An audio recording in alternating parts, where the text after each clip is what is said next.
In my past life, I noticed my wife was always acting secretive. Upon investigation, I discovered she had checked into hotels a staggering 28 times in a single month, with numerous photos of her indulging in pleasure with another man at various hotels. Furious, I took her to court, demanding she leave without a penny. When the judge asked me to present evidence of her infidelity, I turned my gaze toward my mother. Yesterday, my mother was utterly shocked when she learned about Chloe's infidelity, insisting she wouldn't believe it until I showed her the evidence. My mother sighed deeply, gave me a profound look, and then submitted the evidence. Soon, all the judges were eyeing me with peculiar expressions. "Mr. Carter, are you trying to blame others first as the real culprit?" With that, she made public all the evidence my mother had submitted. Indeed, they were hotel records and incriminating photos, but not of Chloe's infidelity, but of mine. I stared at my mother in disbelief. "Son, don't blame me," she said. "Though you are my son, I couldn't in good conscience help an unfaithful scoundrel deceive his wife." I ultimately lost the lawsuit. Chloe seized the opportunity to file for divorce and successfully left me penniless. The very next day after she seized my billions in assets, she hired a hitman to stuff me into a sack and sink me in the river. The last words I heard before dying were, "Ethan, don't blame your mother. This son of ours, biological children are still better, more reliable." When I opened my eyes again, I had returned to the day before the court hearing. "Mr. Carter, this is the information about your wife that you asked me to investigate. Please take a look." As I stared at the intimate photos of Chloe and another man tangled in joyful embraces before me,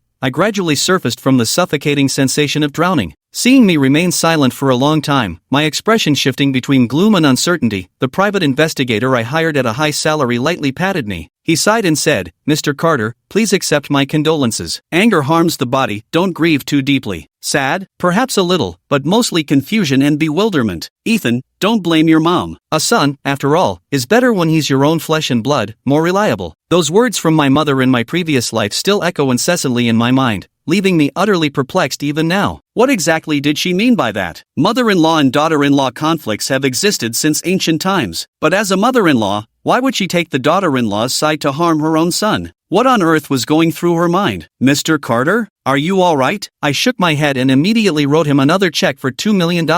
"I'll have to trouble you again, please handle 2 more matters for me." Around 8 p.m., I had just dragged my exhausted body through the front door when my mother hurried over to meet me. "I heard you're filing for divorce from Chloe, on grounds of her cheating? Son, don't act recklessly. Ever since your marriage, I've witnessed firsthand Chloe's thoughtfulness and respect toward me. If you're saying she'd cheat, I'd be the last to believe it unless you can produce ironclad proof." I stared at her intently, sneering inwardly. Just as expected, she's exactly the same as in my past life. So now she's just waiting for me to present all the evidence before she destroys and replaces it, isn't she? Fine, I'll give her what she wants. I handed over all the hotel records I'd prepared in advance, along with duplicates of the photographs. The more she looked through them, the more shocked she appeared, though to my eyes now, much of that shock seemed feigned.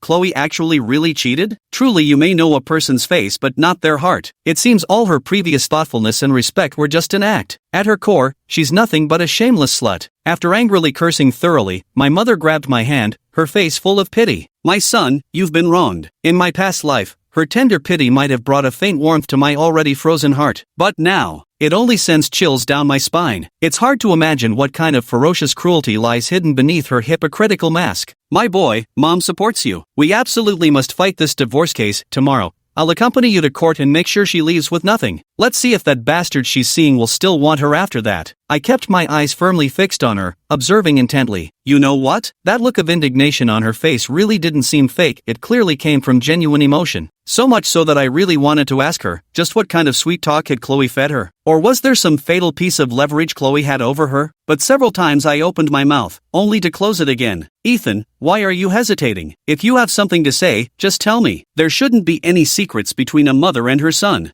I let out a sudden, cold chuckle. I thought to myself, "Oh my dear mother, in my past life, it was precisely because I trusted you too much that I ultimately paid with my life. Now you're telling me we have no secrets? What a joke." Shaking my head, I couldn't be bothered to say more. After dropping the line that we'd meet in court tomorrow, I locked myself in my room. The moment the door closed, my mother's expression changed in a flash. The previous look of sympathy and indignation was instantly replaced by a sly smirk of triumph. Not long after, all the copies of the evidence I had given her were reduced to ashes. At 3 a.m., I still hadn't felt the slightest bit drowsy. The moment my phone buzzed, I immediately checked it, a message from that private investigator. "Mr. Carter, it's done. I've compiled a dossier on your mother, Ms. Eleanor Frost's life history, and sent it to your email. I immediately logged into my email and opened the document with overwhelming curiosity. The first page of the document utterly shattered my worldview. Eleanor turned out to be my father's second wife. When my father married Eleanor, I was already 1 year old. This meant Eleanor wasn't my biological mother. My real mother had died from postpartum hemorrhage during my birth. To spare me from guilt and sorrow when I grew up, my father had kept this secret all along. Not until my father's death did he ever mention it. Little did he know, what started as a well-intentioned act would ultimately, through a cruel twist of fate, cost the life of his most beloved son. The content towards the end of the document grew increasingly shocking. After reading it, profound shock gave way to a flicker of enlightenment in my heart. At last, I understood the meaning behind Eleanor's final words that I had heard in my dying moments of the previous life. Good, very good. Eleanor, out of lingering maternal affection, I had some reservations before. Now, I can finally plunge into this game of yours and play it through to the very end. The next day, I drove to the courthouse alone, without Eleanor. Right at the entrance, Chloe, whom I hadn't seen all night, suddenly appeared from nowhere and grabbed my hand. "Ethan, please stop this, okay?" she pleaded. "However wrong I've been, it's all my fault. You can treat me however you want, just don't get a divorce." I frowned at the sight of her tightly pressed lips and pitifully pleading demeanor. What's this woman up to? Click, click. No sooner had she finished speaking than people around began raising their cameras to take photos. Several reporters also gathered around, shoving microphones in my face. They bluntly asked, "Mr. Carter, your wife appears quite gentle and virtuous. Would you mind sharing why you're divorcing her?" As a CEO of a publicly listed company with billions in assets, surrounded by countless temptations from beautiful women, is it true that you've already found a new love outside? Want your current wife to make way for your new flame? Several leading questions clearly established Chloe's vulnerable position as the victim. I also understood her purpose in putting on this play, to steal a march and take the initiative in shaping public opinion. I silently stared at Chloe, at this woman I had loved deeply since college. Those beautiful memories of the past seemed to resurface before my eyes, yet they all dissipated like smoke with the deterioration of her heart. Then I averted my gaze and said flatly, "Do you really think these petty tricks before the trial hold any meaning?" "What petty tricks? Darling, what are you talking about?" Seeing her blank expression, I sighed inwardly at her superb acting skills, which could rival Eleanor's. "Don't understand? Then let me spell it out for you." I raised my voice sharply and declared loudly, "Because you committed adultery during our marriage, making you the unequivocally at-fault party, I'm suing for divorce and demanding you leave with nothing. Understood?" The room instantly erupted in uproar. The crowd broke into heated discussions while several reporters bombarded me with questions about whether I had concrete evidence. "Rest assured, everyone," I said, "I take full responsibility for every word I've spoken. The evidence you're asking for will be presented in court shortly. It's going to be quite a show. I promise," I said, and the room grew even livelier. At that moment, Chloe suddenly leaned close to my ear and whispered in a voice only the two of us could hear, "Are you so sure the evidence you have can really pin me down?"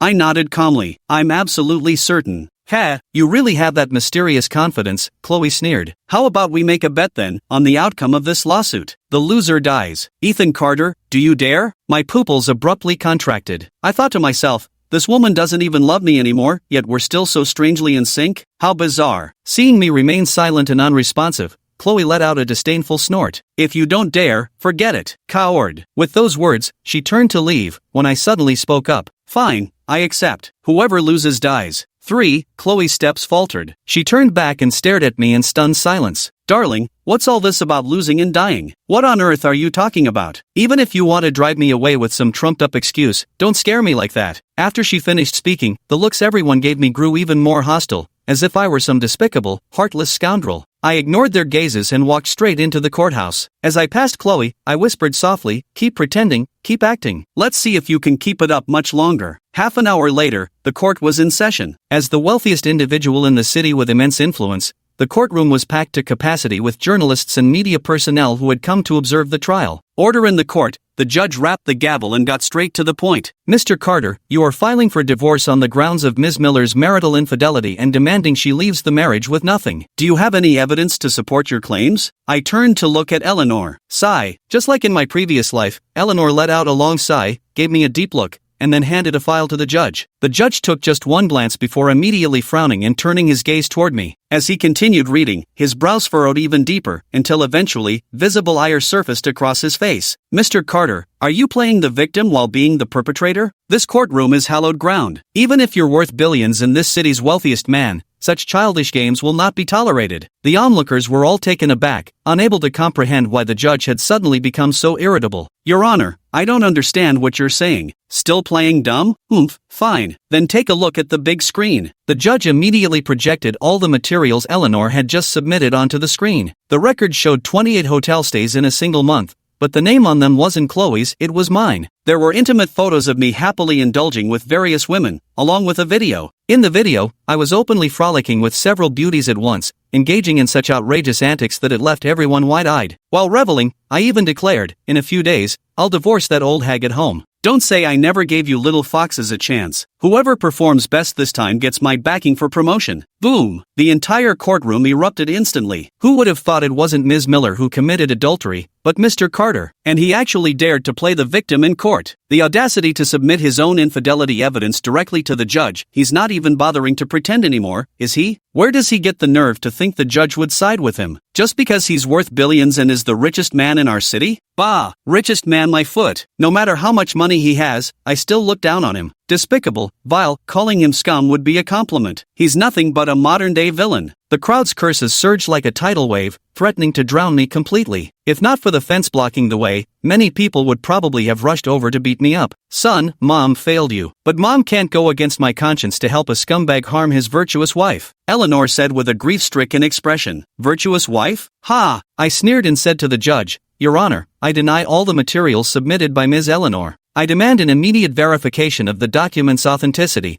The judge raised his eyebrows again upon hearing this. Are you suggesting that your own mother conspired with your wife to frame you, her own son? As soon as these words were spoken, the emotions of the spectators grew even more intense. How could this be possible? Everyone knows mothers-in-law and daughters-in-law have always been sworn enemies. How could they possibly team up to ruin their own son? This is utterly ridiculous. I don't believe a word of it. The materials are absolutely authentic. No need for verification, I'd stake my life on it. Seeing everyone so vigorously supporting their stance, Eleanor and Chloe exchanged an almost imperceptible gleam of satisfaction in their eyes. Just as they assumed the judge would share the crowd's sentiment and immediately dismiss my request to verify the material's authenticity, I slowly raised my hand. I also have some materials here for the judge to review. For, after reviewing the documents I submitted, the judge immediately furrowed his thick brows. He looked back and forth between me and Eleanor and Chloe, seemingly unable to discern the truth. Your Honor, since you've already made public the evidence my mother submitted, shouldn't my materials be presented now as well? The judge nodded. When the hotel records related to Chloe, along with photos of her intimate moments with a man,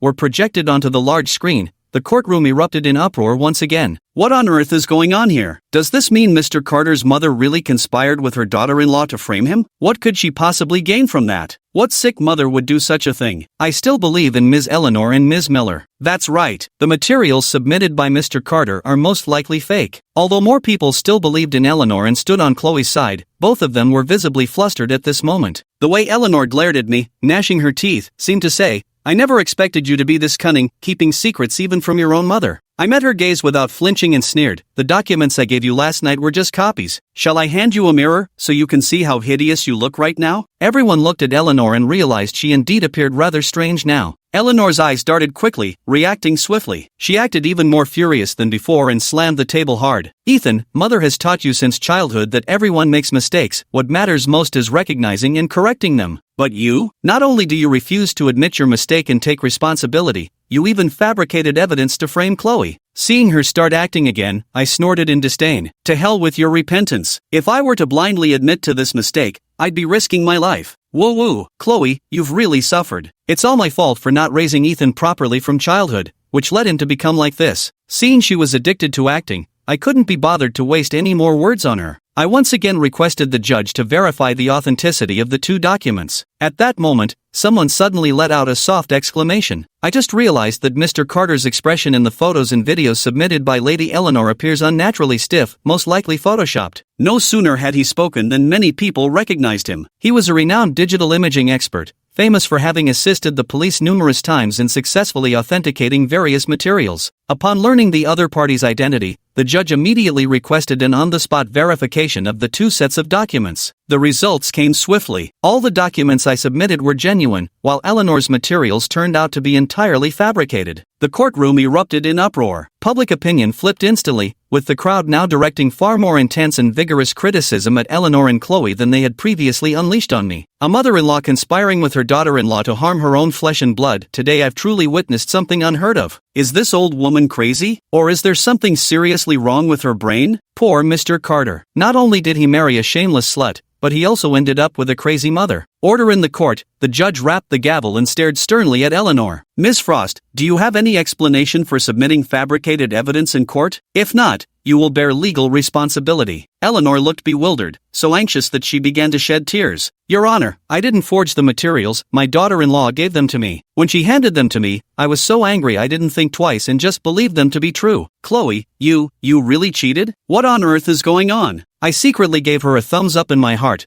This performance of innocence deserves full marks. After being blamed by her, Chloe didn't engage in a fight but instead calmly admitted to the affair. That's right, I did cheat. Then her tone suddenly changed. But it wasn't my intention, I just wanted to get back at that bastard Ethan Carter. Miss Miller, are you saying both you and your husband had affairs? The judge asked suspiciously. Mr. Carter cheated first, and then you followed? That's right. Chloe nodded fiercely, shooting me a look filled with venomous hatred. Although most of those materials were fake, I still have witnesses to prove that Ethan Carter cheated on me first. 5. After Chloe finished speaking, the jeering in the courtroom noticeably quieted, and many people's gazes toward her even held a hint of sympathy. After all, a woman who turned dark due to her lover's betrayal would inevitably evoke some pity. Your Honor, if Ethan Carter was the one who cheated first, then he should be the primary at-fault party in the marriage, correct? The judge nodded. Yes, that's correct. Chloe continued, then according to marital law, shouldn't most of our marital assets be awarded to me? Furthermore, Ethan Carter's premarital assets, specifically the shares of Carter Group he inherited from my father-in-law, should also be reallocated to my mother-in-law, shouldn't they? A cold glint flashed in my eyes as I immediately grasped the scheme she was plotting. No wonder Eleanor hadn't uttered a single word in her own defense when shifting blame earlier. This must have been their pre-arranged plan B, ready to be deployed should any complications arise. You should know that the vast majority of my wealth is tied up in Carter Group's shares. If the ruling goes as Chloe suggests, my fortune would shrink by at least 90%. Those two bastards really won't stop until they've ruined me. The judge pondered for a moment before nodding. Ms. Miller seems quite knowledgeable about the law. You're right, that's exactly how it should be judged. Ethan. Eleanor spoke again with heartfelt anguish. Listen to your mother's advice, stop this pointless struggle and making a spectacle of yourself. It's just infidelity, not murder or arson. It's not a crime that can land you in prison. Just admit it. Besides, I'm your own mother. What's the difference whether the shares of Carter Group are in my hands or yours? You'll still remain the chairman of Carter Group in the future. Bah! I don't believe a word you say, you wicked old woman, you're downright rotten. There's a world of difference. If I actually listened to you, forget about the Carter Group shares and the chairman's position, I wouldn't even keep my life. Shut your mouth, she snapped. I stand straight and fear no crooked shadow. Didn't Chloe say she has a witness? Fine, let her bring the witness then. Chloe's face darkened, clearly caught off guard by my tough stance. Ethan Carter, I've been saving face for you all along, don't push your luck. Once we call people over, their testimonies will absolutely humiliate you. I guarantee it. Exactly, Ethan. Family scandals shouldn't be aired in public.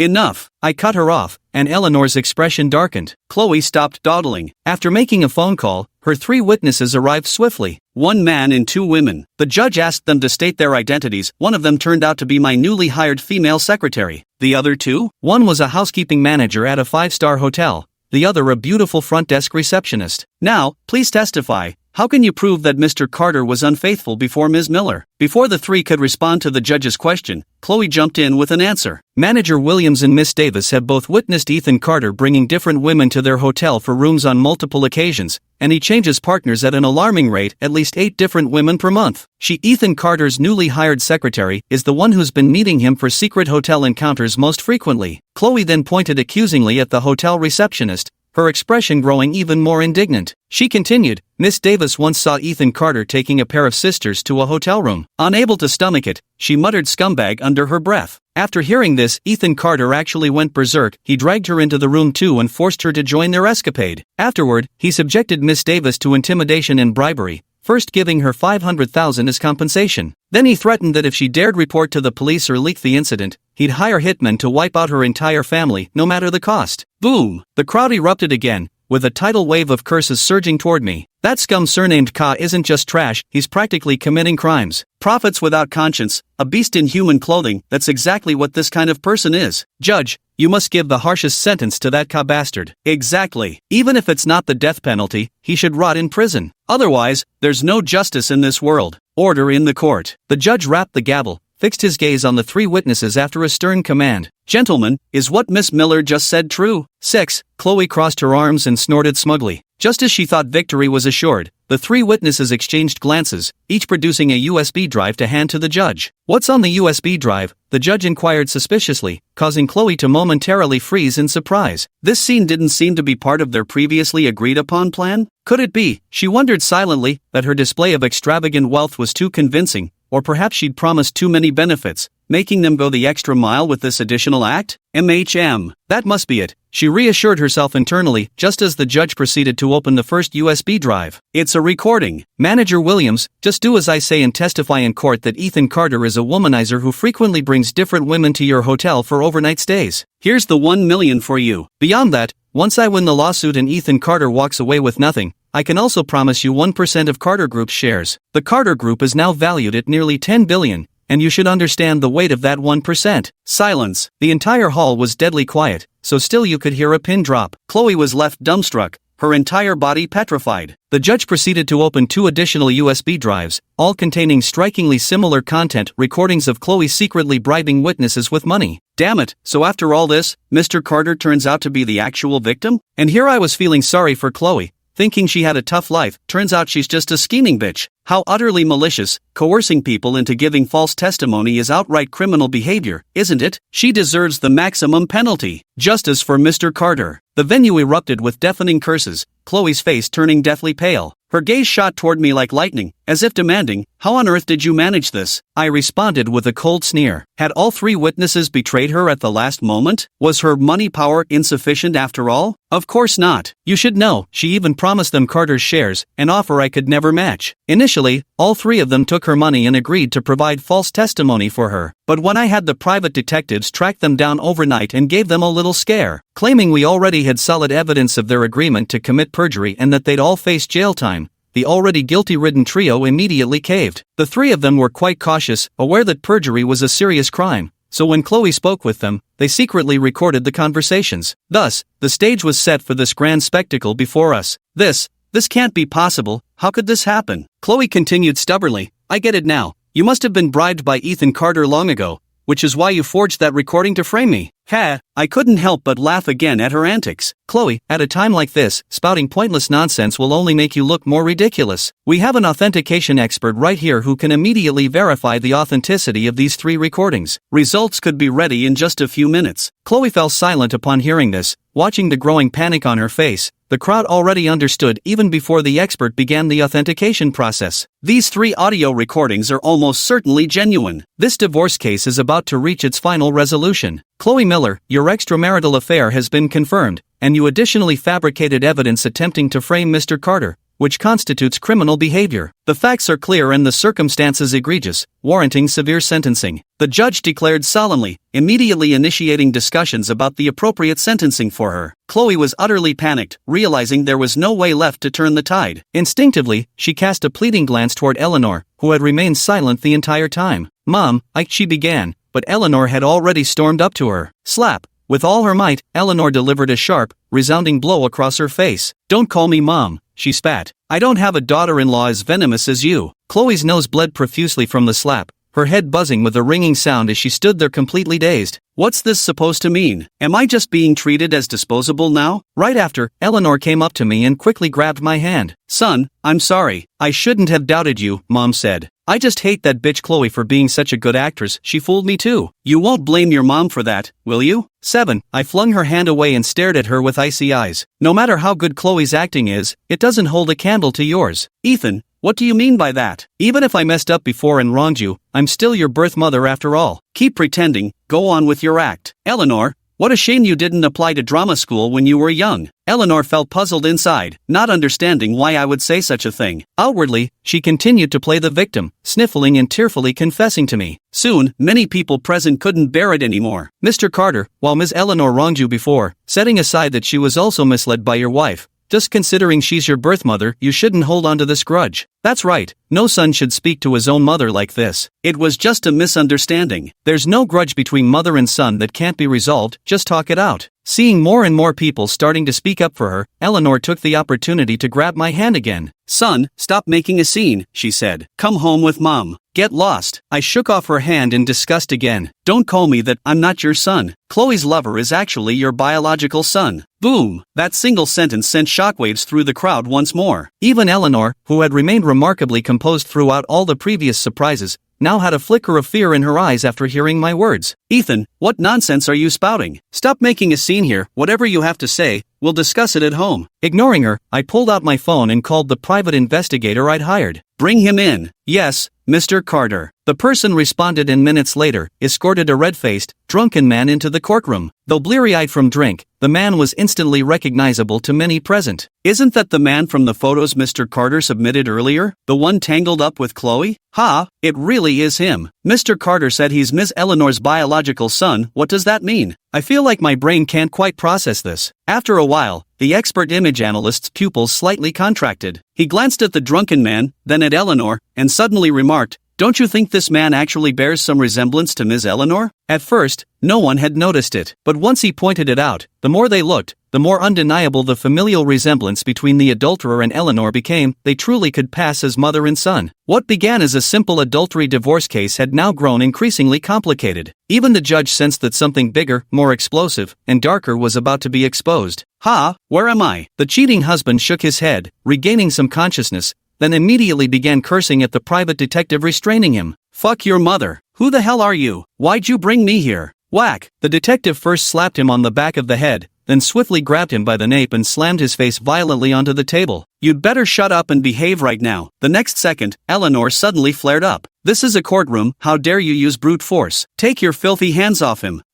One by one, eyes turned toward her, observing her pained and frantic demeanor. Everyone present detected an unmistakably unusual vibe in the air. The corner of my mouth curled up in a half-smile as I sized her up with amusement. This old fox's tail was finally beginning to show. Just holding him down is already too much for you? Your reaction now shows far more distress than when you learned I was wrongly accused and suffering. 8. Eleanor, realizing her lapse in decorum, immediately began to recover herself. Ethan, don't misunderstand, she said. Although this man was involved with Chloe, he only committed a moral transgression. But if you have someone physically harm him, that would be crossing into criminal territory. Now we're in a courtroom, right before the judge's eyes. I simply don't want you getting into trouble. TSK tisk. I sincerely marveled. You truly are a master of sophistry. Words like silver-tongued hardly do you justice. Before these 2 DNA test reports, I'd like to see how you can still resort to sophistry. With a glance from me, the private detective handed the 2 paternity reports he had just expedited from the hospital to the judge. One was between Eleanor and me. The results showed there was no blood relation between us whatsoever. The other was naturally between that scoundrel and Eleanor. Their genetic similarity index was 99.9999%.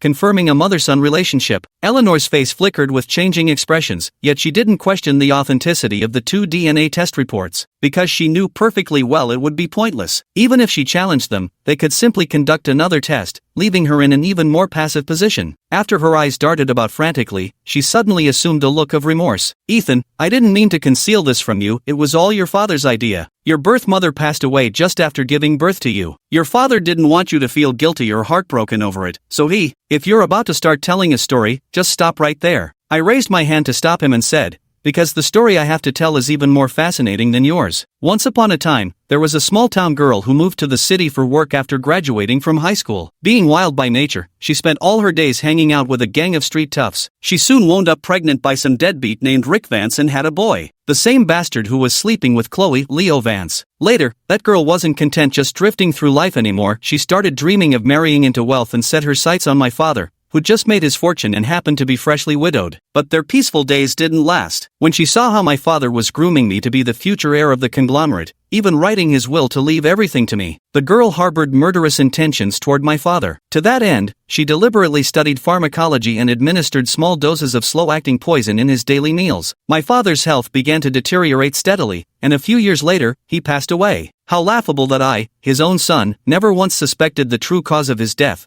simply believing he had passed from natural illness. At this point, I believe you all know who that small-town girl in the story is. That's right, it's my stepmother, Eleanor Frost. Soon, the room buzzed with chatter. I stood up and clapped my hands, signaling everyone to hold their fire. But that's not all. After poisoning my father, Eleanor set her sights on me. She started with my closest companion, scheming for her own son and helping him take Chloe through vile means. Afterwards, she colluded with Chloe to set traps for me, trying to make me lose this divorce lawsuit so she could successfully embezzle billions from the Carter family fortune. With that, I suddenly raised my hand and pointed directly at Eleanor. So while Chloe's betrayal and infidelity are despicable, she was merely a pawn in your hands. You're the real mastermind behind all this. Bullshit. Suppressing her shock, Eleanor snapped angrily, accusing me of being a murderer? You truly have a gift for spinning tales. The detective immediately grinned at her upon hearing this. Still tough talking when death's at your doorstep? You're really not taking this golden detective seriously, are you? Then I guess Mr. Carter will have to present more evidence.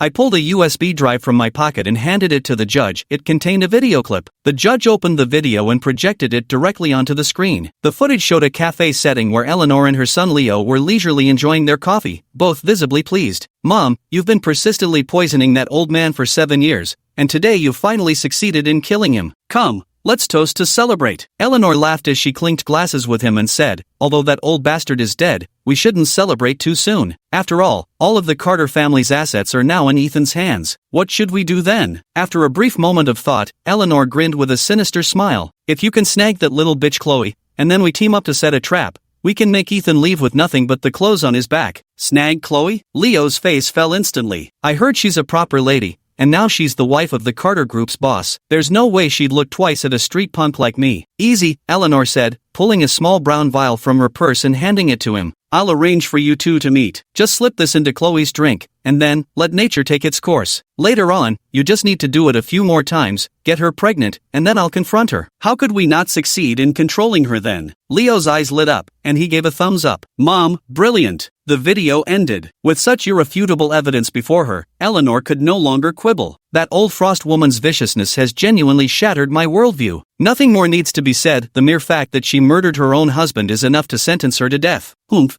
Death would be too lenient for her. If this were ancient times, she'd surely be sentenced to death by 1,000 cuts. Amid the crowd's angry condemnation, she hung her head ashen-faced, looking like a walking corpse. Then, Chloe, who had remained silent all this while, suddenly erupted in rage. Eleanor, you vicious snake of a woman, I always thought my first time with Leo was just an accidental drunken mistake. Little did I know it was a trap carefully laid by you and your precious son. Even resorting to the despicable trick of drugging my drink, you've ruined me utterly. Hearing this, I sneered. It takes two to tango. If you were truly a chaste and principled woman, no matter how vile Eleanor's schemes were, you'd never have fallen to this state. Chloe froze momentarily, then burst into laughter so bitter it chilled the air. You're right. It's laughable how I used to boast about stopping at nothing for true love, when in truth I'm just a promiscuous bitch by nature, carrying a bastard child. As she spoke, she touched her belly. After murmuring something inaudible under her breath, she suddenly went mad, pounding her abdomen violently. Leo was shocked sober in an instant. The child in Chloe's womb was his. Stop! He shouted and rushed to intervene, but it was too late. Chloe collapsed wailing into a pool of blood. The judge quickly called for someone to take her to the hospital,